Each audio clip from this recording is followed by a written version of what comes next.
माझ्या मते गर्भसंस्कार हा एक 16 संस्कारांपैकीच येणारा एक संस्कार आहे. तर नक्की गर्भसंस्कार ही जी संकल्पना आहे किंवा शास्त्रामध्ये गर्भसंस्कार कुठून सुरू झाले आहे, शास्त्रामध्ये कुठे लिहिलेल्या आहेत ह्या सगळ्या गोष्टी, ह्याची थोडीशी माहिती द्या आम्हाला. गर्भसंस्कार हा खूपच म्हणायला गेलं तर खूप नाजूक पण टॉपिक आहे, पण तेवढाच महत्त्वाचा पण आहे. आत्ताच्या जगात म्हणायला गेलं तर खूप महत्त्वाचा टॉपिक आहे.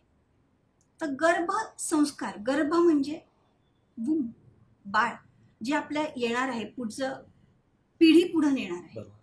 आणि संस्कार चांगल्या गुणांचं रोपण, हे अगदी सोप्या शब्दात सांगायचं झालं तर चांगल्या गुणांचं रोपण आपल्याला कसं करता येईल त्या येणाऱ्या बाळामध्ये, ह्याचा अर्थ म्हणजे गर्भसंस्कार. सुसंस्कृत बाळ, त्याला धाडसी म्हणता येईल, हुशार म्हणता येईल, असं एक बाळ आपल्याला या जगामध्ये आणायचे. त्याच्यासाठी ते जे गुण रोपण करायचे आहेत ते आपण कसे करू शकतो, हे गर्भसंस्कारच्या माध्यमातून आपण करू शकतो.